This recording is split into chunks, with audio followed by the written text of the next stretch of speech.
When you hear the word meta in games, what emotion does that stir up in you? Is it frustration as an overlord dictating your enjoyment of a game? Is it excitement, the opportunity to democratize the best strategies available?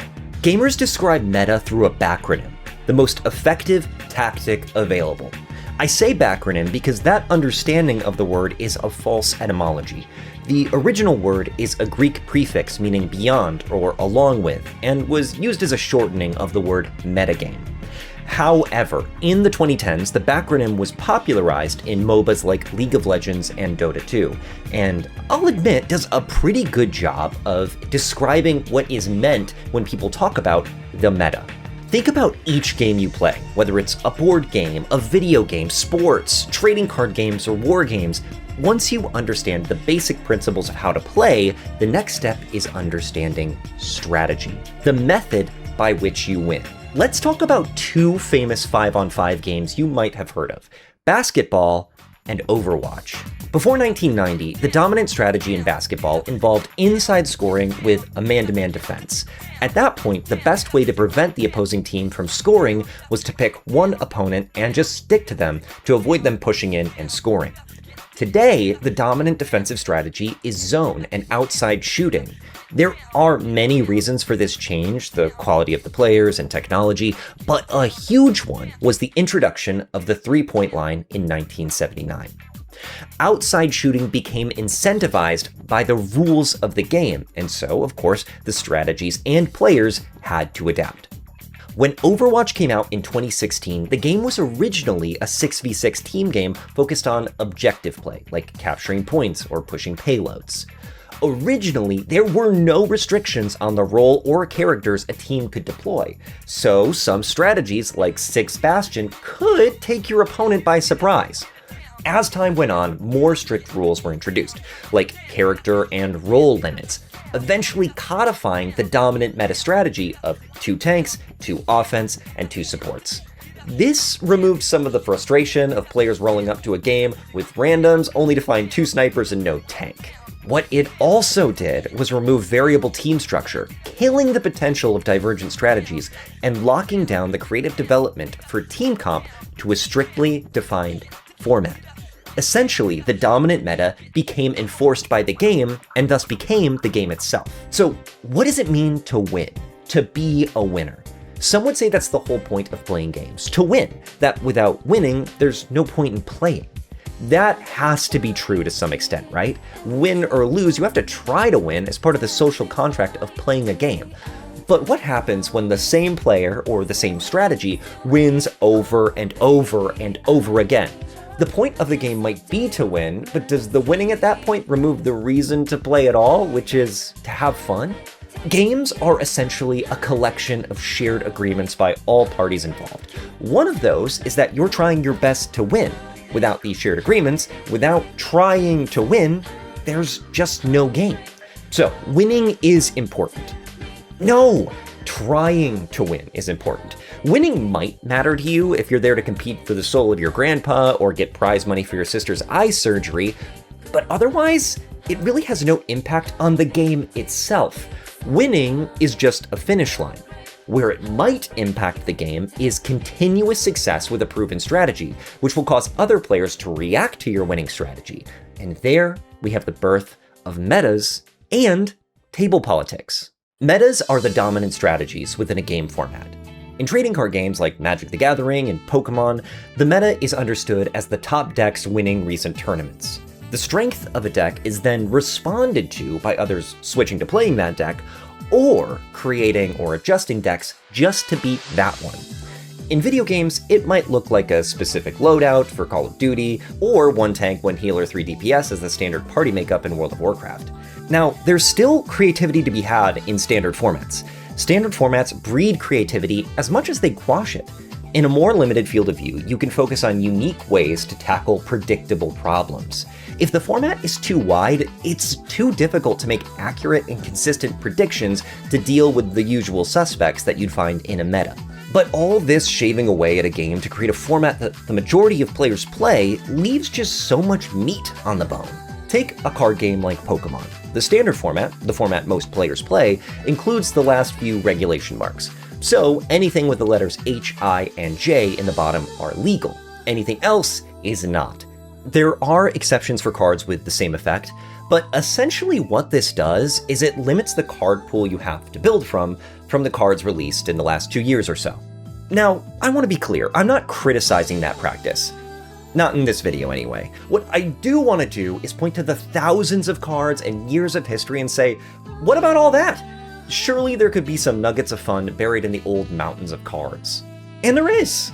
But let's talk about practicality. And stick with me here, because after practicality, I have one more thing to talk about that the comments may or may not agree with me on. In Pokemon, there is a format called Expanded that essentially makes every card legal, and it's basically unplayable. The ocean of cards is simply too wide to grok, and some card combinations just break the game. That's partially why Standard exists, to prevent cards that were never meant to be played together from breaking the game.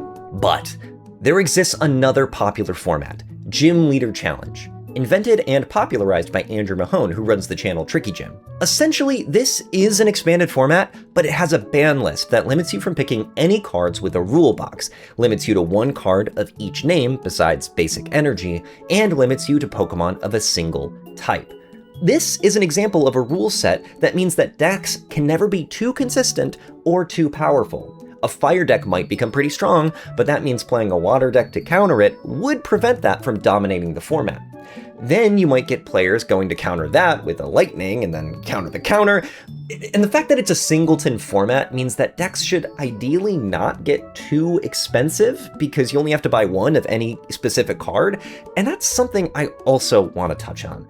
Price is one of the reasons retro formats in card games are difficult to manage.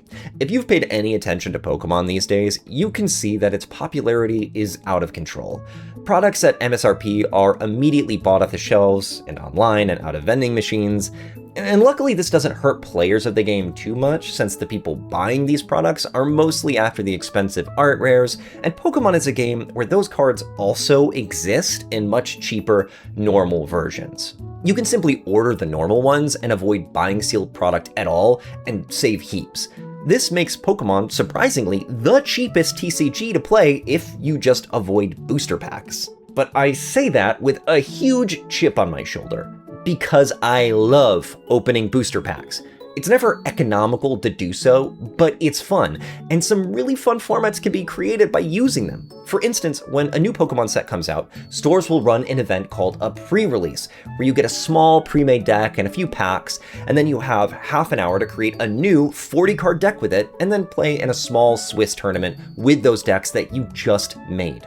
Another example of that is the Evolution series by Chip Ritchie and Azul GG, where they each open half a booster box and make decks with just that, and then they add in half a new box to that library of cards that they're creating as they explore an era. They're currently doing that with the Sword and Shield era, which is expensive enough that it would be prohibitive to anyone else, especially Evolving Skies.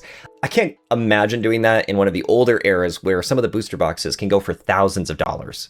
There is some good news though. If you are interested in playing that format in any era, you can do so by using some Community Workshop tabletop mods in Tabletop Simulator. I've been playing my own Evolution series with my friend through the 3rd gen of the TCG, and really it's the most fun I've ever had playing Pokemon. Except for another format, which I'm about to bring up.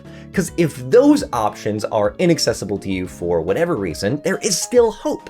You could do something with all of the bulk cards from the packs you've already ripped, called making a cube.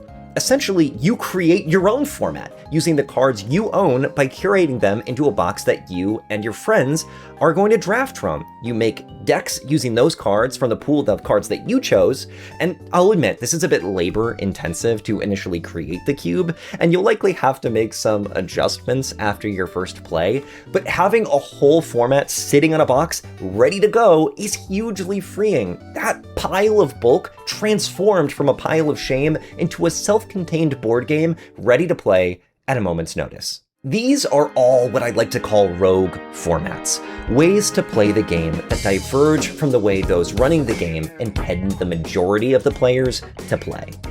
There are several reasons why companies avoid supporting rogue formats. One of those is risking splitting the player base. If 3 people show up to a game store to play Pokemon, and one of them has an expanded deck and the other have GLC and the other has standard, they actually can't play together. In Overwatch, they also tested alternate formats like a Rocket League style game, a random character format, 1v1s, elimination, but they typically only allowed one of those formats to exist alongside the standard way of playing, and if you had a favorite game mode, you had to wait until it rotated back in to play it. I kind of despise that way of running things, but it does make some amount of sense. Playing on people's FOMO ensures that player counts will be high in those formats and not so diluted amongst multiple game modes that people aren't finding games when they queue. Now, are there games where the rogue format became more popular than the ones that the game developers wanted? One example of that crosses my mind is old school RuneScape, if you think that counts.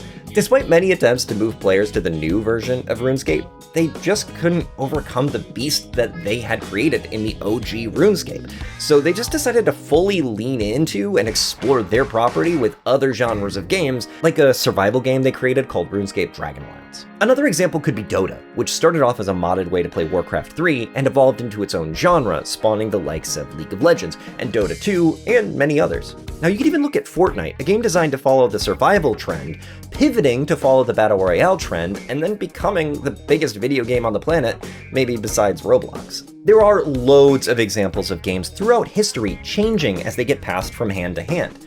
Chess, for instance, changed rule sets constantly as new players were interested in modeling different aspects of conflict, until it spawned a far less extracted wargame in the form of Kriegspiel, which itself, though it still exists and is playable if you go to the free Kriegspiel Discord, spawned all sorts of GM'd wargames and traces a line to Dungeons & Dragons today.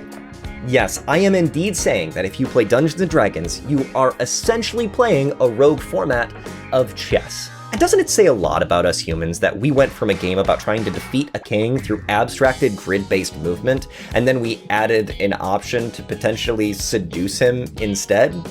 Now that's progress. So here's the discussion I teased earlier. With this, we can understand that rogue formats are not ways to escape the meta. Rogue formats are simply breeding grounds for new kinds of games. I came to that realization when putting out my last video on the Pokemon Champions Draft League tournament, which you can go watch now, but I was reading the discussions underneath, and despite my goal to create a format that had a low barrier of entry and allowed me to play with my friends on an even playing field, even with the restrictions on what you take and not changing anything, I would guess that if you played that format enough, the best players would still win a majority of the times. And that's because in a game where all things are equal and random, and the stage is even as you can make it, what remains after that is just skill, and skill then becomes kind of ascendant, because that's going to tip the scales towards the best players. And there's really no getting around that no matter what you do. The best players are always going to win most of the time. So the best solution then is to nerf the best players somehow, either with handicaps or other restrictions to actually disadvantage them, rather than just aiming for a completely even playing ground. And the best way to do that, in my opinion, is in the pregame somehow. In Pokemon, maybe that's banning them from picking certain mons or items. In chess, maybe it's removing pieces. In basketball, maybe it's playing with fewer players. In games with multiple sides, maybe the game is actually self-balancing because those sides can choose to gang up on the person they know won last time. The wrong way to do this is having the player not try their best to win within the game itself. Because like we discussed, the point of any game is to try your best to win. And if you aren't doing that, then you're not really playing a game, you're just doing an activity. And that's the statement that I think we might have some disagreement on in the comments. And so that's where I'll leave this video. If you enjoyed this video, please subscribe and add to the conversation here. People, maybe like yourself, who are in the weeds in their own games will have very specific examples of rogue formats rising and falling, and opinions on what counts as a game, and opinions on handicaps. And if you'd like to support the channel, please consider subscribing to the Patreon.